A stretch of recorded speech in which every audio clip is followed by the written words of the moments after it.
Assalomu alaykum aziz muxlislar, hurmatli kuzatib boruvchilar.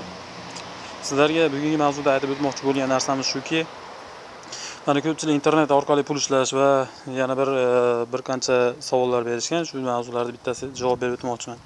Bepul internet va internet pul ishlash. Yana shunga o'xshash mavzularda ko'p laxotronlar bo'ladi. Ya'ni bu aldash, odamni aldab pulini olish deyiladi. Bu narsa hozir juda ommalashib ketgan narsa hisoblanadi. Binary Uno. Mana kechagi kuni bitta akamiz aytdiki, Binary Unodan bittasi telefon qildi, Londondan gaplashdim. $200 pul tikdim, $200 pul tikib boshida yutdim, keyin $1000 gacha o'zim qanday yutib qo'yganimni bilmay qoldim, deyapti.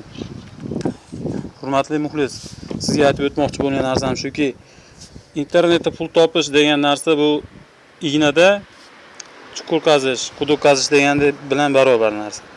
Bu narsaga ishonmasinglarni, aldanib qolmasinglarni so'rardim birinchidan. Ikkinchidan, vaqtingizni, ko'zingizni ketkazasiz. Umringiz o'tib ketadi birpasda. Internetda pul topsa bo'ladi, qachon, qanday holatda? Internetda pul topishda usuli shuki, birinchi usuli siz albatta unda xizmat ko'rsatish kerak. Xizmatni ko'rsatishingiz kerak, qandaydir. Shunda pul topasiz. Ikkinchisi, siz internetda birorta xizmat ko'rsatmasdan shunchaki bepul pul topa olmaysiz. Bepul pulni o'zi yo'q. Bepul internet deb sim kartalarni kestirayotgan, odamni ovora qilib, shu videosidan bir nopok yo'llar bilan pul topayotgan kanal egalariga juda ham katta rahmat aytaman. Mana shuncha odamni ovora qiladi. Shuncha bir ko'pdan ko'p odamni ovora qilib videosini tomosha qildiradi. Sizlar zo'r nima qilyapsizlar, lekin zo'r situatsiya olib boryapsizlar-ku, lekin bu narsa masalan aldovlik. O'zingizlarning kanalingizlarga ishonchni yo'qotyapsizlar deb o'ylayman. Agarda eshitib turgan bo'lsanglar albatta. Bu narsa yaxshi emas. Mana o'zimizda o'zbek kanallar ham chiqib ketdi. Ko'p yo'nalishlar bo'yicha chiqib ketdi. Hattoki bizning yo'nalishlarimiz bor. Android sistema tuzumi, iOS yoki borinki boshqa bir mavzularga qo'l uryapmizda, orqamizdan klonlar ko'payapti.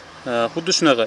Bu narsani masalan mana nimalar chiqaryapti, birinchi boshqalar chiqaradi, keyin uni yana boshqa kanal chiqarib pul topishga harakat qiladi. Yolg'onga yana ko'payaveradi. Bu narsalarga, ko'p narsaga ishonmasliklarini so'rardim, hurmatli muxlislarim. Demak, endi bu narsa nima uchun kerak? Bu narsa million odam ko'rish uchun kerak. Million odam ko'rsa nima bo'ladi? Million odam ko'rsa, boring 1000 ta pasmotrga, 1000 ta ko'rishga yutabdi. Masalan, sent beriladi. Qanchadir bir sent beriladi. O'sha sentni jamg'arib borishga ishlatiladigan xatti-harakat bu. Shunaqa aziz muxlislar. Bugun bir kattaroq biror narsa ko'rsata olmaydim, lekin oz bo'lsa-da internet tushunchasiga ta'rif berib o'tib ketdim deb o'ylayman. Bilib ol TVda qoling. Barchaga rahmat.